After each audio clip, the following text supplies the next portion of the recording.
MC কলেজে হামলা, জামায়াতের দুঃখ প্রকাশ, শিবিরের নিন্দা।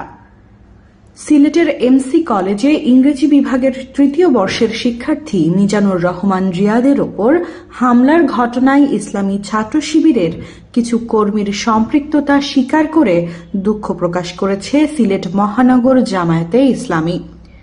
23 ফেব্রুয়ারি রোববার এক বিবৃতিতে মহানগর জামায়াতের আমির মুহাম্মদ ফখরুল ইসলাম বলেন, ফেসবুকে একটি পোস্টকে কেন্দ্র করে যে বাড়াবাড়িটুকু হয়েছে, আমাদের দৃষ্টিতে সেখানে ছাত্র শিবিরের কিছু সংখ্যক কর্মী জড়িত ছিলেন, যা অন্যায়ভাবে হয়েছে এবং এটি দুঃখজনক।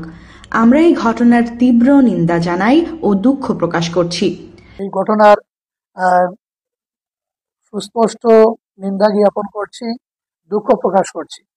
বিশেষ করে ফেসবুকের একটি পোস্টকে কেন্দ্র করে সেখানে যে বাড়াবাড়িটুকু হয়েছে, আমাদের দৃষ্টিতে সেখানে ছাত্র শিবিরের কিছু সংখ্যক কর্মী সেটার সাথে জড়িত এবং যেটা করেছে সেটা অন্যায়ভাবে করেছে, এটা দুঃখজনক। এমসি কলেজের ঘটনায় আহত শিক্ষার্থী মিজানুর রহমান রিয়াদ, সে আসলে যেভাবে আহত হয়েছে, আমরা তার প্রতি সহমর্মিতা প্রকাশ করছি, দুঃখ প্রকাশ করছি এবং তার সুচিকিৎসার জন্য সুচিকিৎসা নিশ্চিত করা এবং তার সুস্থতা আমরা কামনা করছি এবং তার পরিবার পরিজনে যারা রয়েছেন তাদের প্রতিও আমরা সমবেদনা জানাচ্ছি।